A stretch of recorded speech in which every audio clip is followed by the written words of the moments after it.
Hello and welcome. What began as a military operation has spiraled into a multifaceted crisis: humanitarian, legal, diplomatic, and moral. This isn't just a war in Gaza, it's a reckoning for the international order itself. The controversial Gaza Humanitarian Foundation stands accused of weaponizing aid, while footage from Rafah exposes deadly chaos during food distribution. Spain and Slovenia demand EU action, an arms embargo and trade suspension, yet Germany defies calls to halt military exports. Meanwhile, within Israel, internal rifts widen as hardliners clash with moderates, threatening government stability. On the global stage, diplomacy falters, alliances fracture, and Palestinian statehood gains momentum. With new West Bank settlements advancing amid war and US-backed ceasefire talks stalled, the path forward remains perilous: peace, partition, or perpetual conflict.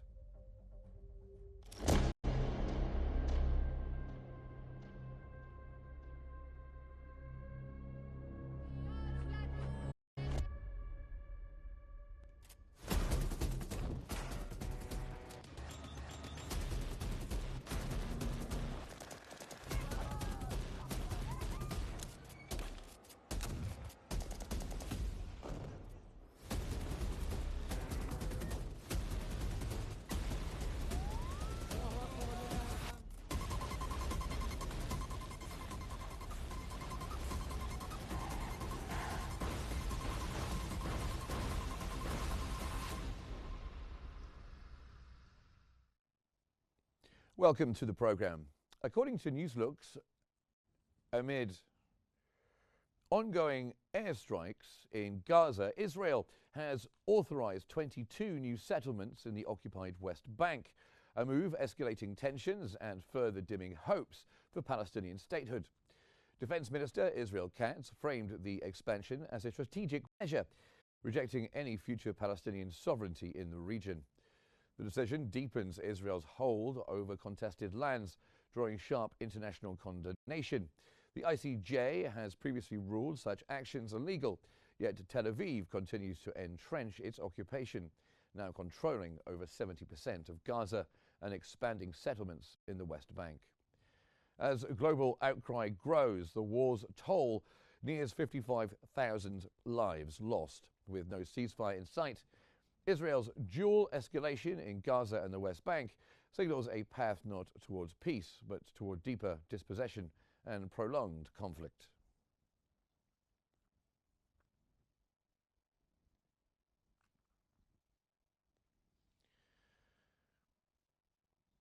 Now, providing more on this, we are joined by Majid Boudin, who's an international law professor, joining us from Paris. Thank you very much for being here with us on the program. Now, given the ICJ's, the International Court of Justice's prior rulings against settlement expansion, how does Israel's latest authorization of these 22 new outposts challenge the very foundations of international law?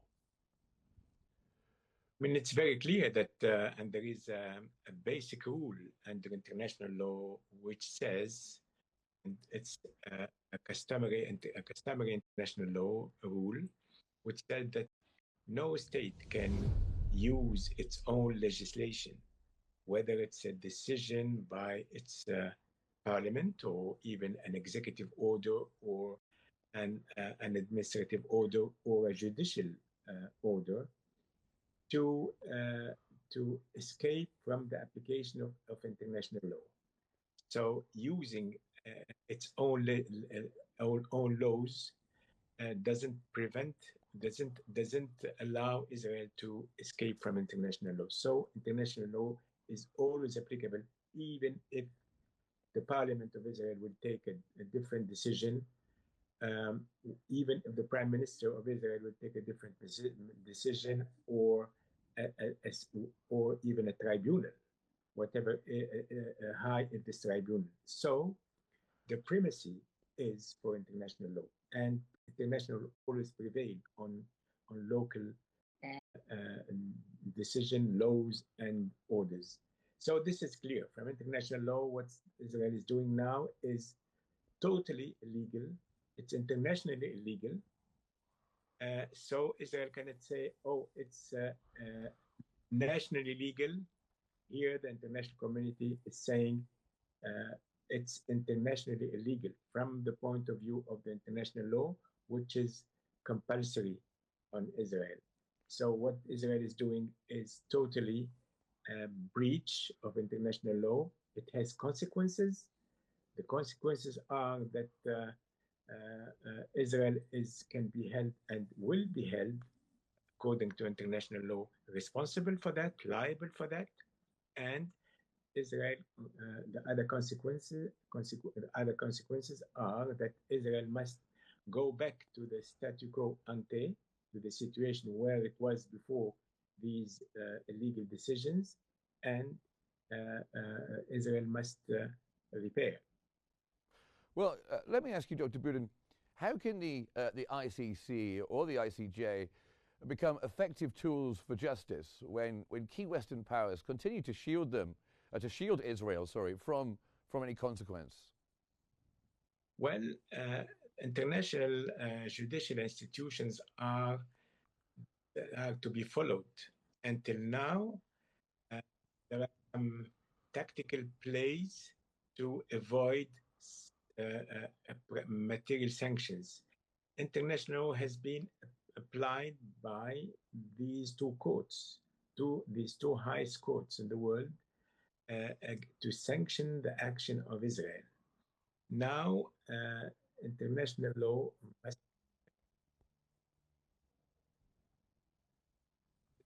must be executed, and all the states in the world are obliged to obey to these rules that they have agreed upon.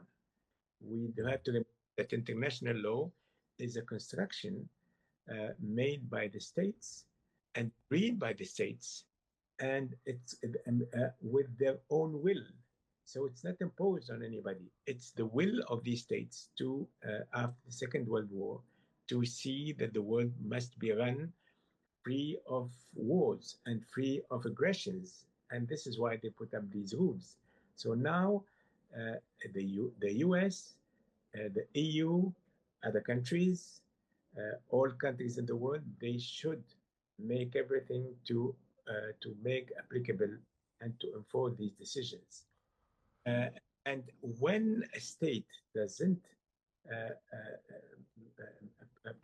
make application of these decisions, what he's doing at that time, and when they are doing that, it means that they are covering up and giving a green light to Israel to continue, and they could be liable for that. Well, so as home demolitions and these forced evictions are surging in the West Bank, is Israel implementing a de facto annexation policy that violates both the UN Charter and also international human rights law? Of course, I mean, this is, it's not, Israel is moving from an occupation, as the ICJ has said, the International Court of Justice said, Israel is an occupying force, occupying Palestinian territories. Now, what Israel is doing, they are making an unlawful expropriation. And this unlawful expropriation is a creeping expropriation. It means that it's going little by little, like a flood going to take over a valley. So this is very well characterized as international law, creeping and direct expropriation to go slowly. But this is provided for under international law and is prohibited. So international community must stand against that and must take sanctions. This is the annexion is de facto an international expropriation, an unlawful expropriation, and a creeping expropriation. It's like a cancer going slowly in the body without any sounds or any signals, and then we discover that everything is made, and everything, and it will be too late. So the international community must wake up now and and see that they will help the committing of an unlawful and international illicit act and a huge violation, and, and they could be liable for that. Okay. Well, let me bring you on to the Gaza Humanitarian Foundation. This is the new military way of giving out aid. It's restricting aid access to four places in Gaza, and also restricting aid access based on biometric data and excluding northern residents. Could this legally be classified as discriminatory, or even part of Israel's continuing genocide? Well, it's about it's a discrimination between the population. There is no ground for to do discrimination and to make this distinction. Second, it's a weapon. It's a tool. It's an instrument Israel is doing to frighten the people, to make them starve, and to play with the faction, with the, tomorrow another part of the population, to make a division between the population, so the people in the area, they will say, oh, why they are privileging this, they will put bad thinking within to bad seeds in the thinking of the people, to say, oh, privileging this part of the population mean there is something going on or cooking, and this is a tactic. Okay, we're gonna have to leave it there, I'm afraid, because we're just losing your feed just a little. But thank you very much for joining us here, Dr. Majid Boudin, international law professor, joining us from Paris. Thank you very much indeed.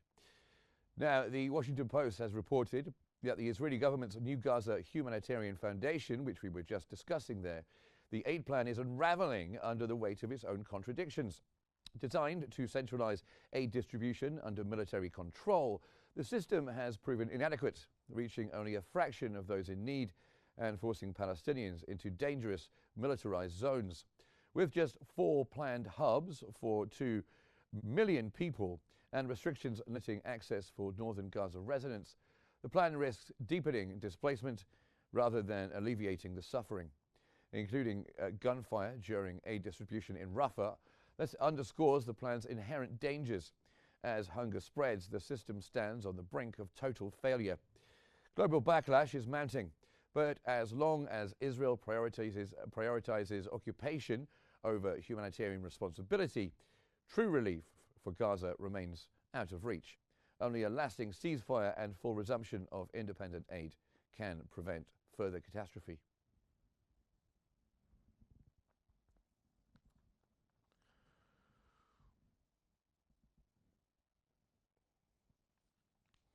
Now, we are joined from Cairo by Mr. Ibrahim El-Darawi, who's a writer and a political analyst. We're going to come on to the humanitarian situation in just a moment, but just to go into a question from what we were just discussing there with Dr. Boudin, with Israel authorizing 22 new settlements in the West Bank amid this Gaza war, is this escalation a deliberate move to try and bury any hope of Palestinian sovereignty?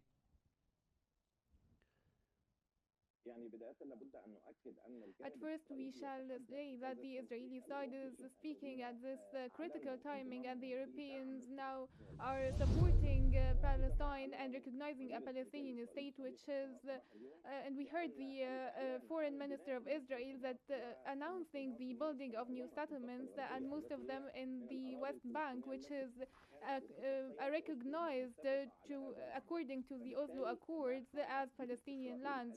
So what the Israeli actions today taken by the far-right Benjamin Netanyahu government is a message to Europe first.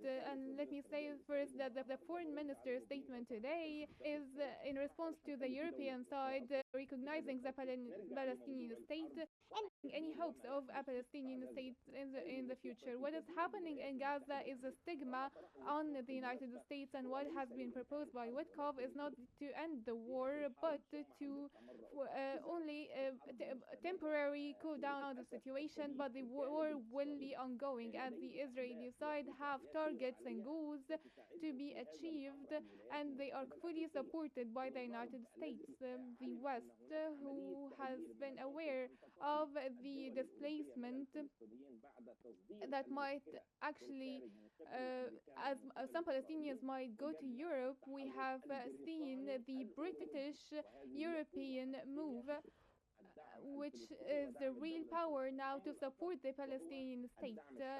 Second, the public support from the from Europe and from states on the people's level.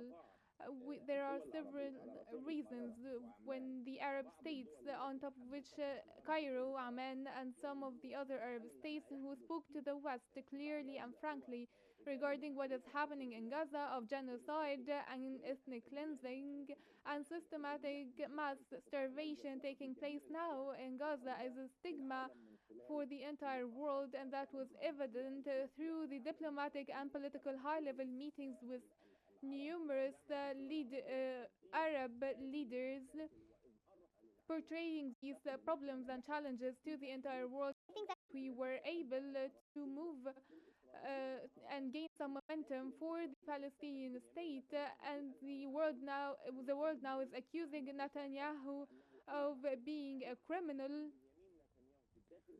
and Benjamin Netanyahu is perceived inside Israel for the Israeli public as a failed leader. This portrayal, which I think is completely true for the reality and the ground inside Tel Aviv, and what Netanyahu is seeking to be the first man and the leader, I don't think that he will meet his aspiration. And let's be clear that the United States of America stated very clearly and it's evident that the disagreement is between two people, two persons, not two states. The United States is fully supporting Israel always, and Netanyahu and Trump are witnessing this small division. Indeed. Well, I just want to bring you on to because we haven't got a lot of time, so I just want to bring you on to the new humanitarian system. So as Gaza's humanitarian system is now unraveling under military-controlled aid hubs, does the Gaza Humanitarian Foundation, the GHF, represent a structural mechanism of displacement rather than trying to give the people of Gaza relief at all? We should understand the full picture that Israel wants to portray. There is an unannounced plan for displacement.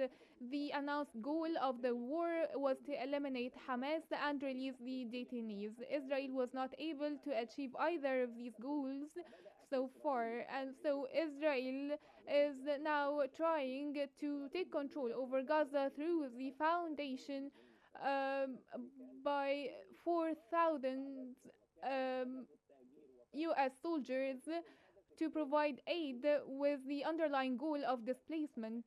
Today, the Gaza Relief Foundation is to gather the Palestinians in certain points and control them through food, and then convince them to leave the country with the voluntary, so-called voluntary displacement, which is put by the United States and Israel, which is a main goal for the Israeli administration today. Displacement is the number one goal, and if the foundation fails miserably, as we have said, because those who are controlling the foundation are U.S. generals seeking alternative plans for displacement. If we look at the UNRWA and how it used to operate in Gaza, and their statements with 2,000 distribution points in Gaza to take control over the aid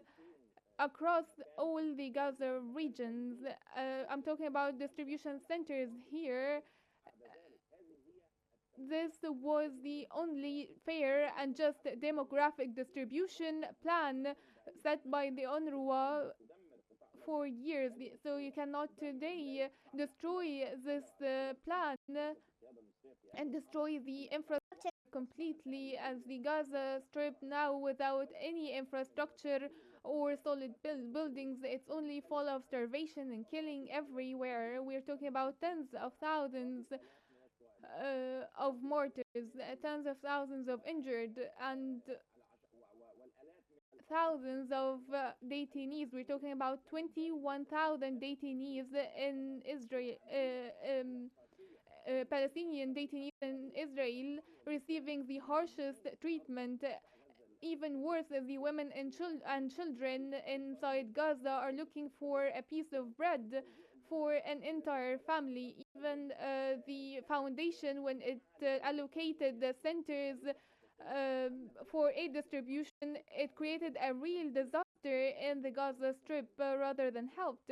We're talking about 2 million people looking to receive aid, and I think that the right to food that should have been guaranteed for everyone is here completely violated.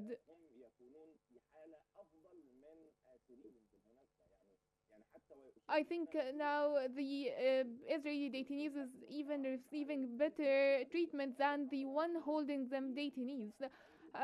The international community is indicating that food and medicine is not even now being delivered to the detainees, which is completely ignored by Benjamin Netanyahu. Benjamin Netanyahu and Smotrich and Ben Gvir are now not paying any attention to to their own detainees.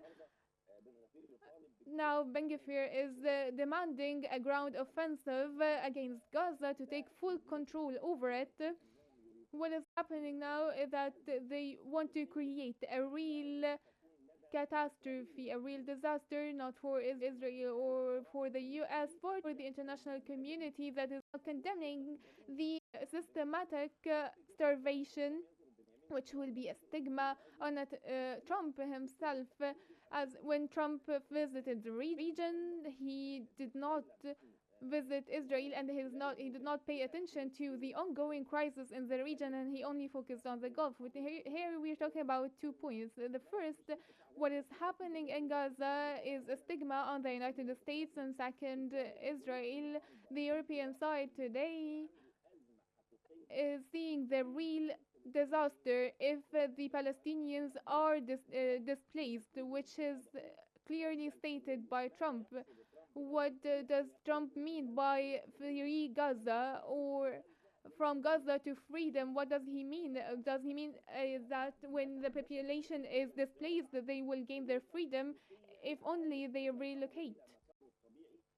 The only way now to solve the matter, to resolve this crisis, and to maintain a Palestinian state side by side with the Israeli state, and the Abrahamic Accords that Trump wants to achieve will only be achieved through ceasing the war and the reconstruction plan set by Cairo, with the Gazan population remaining on their lands. Well, let's come on to Cairo for a minute.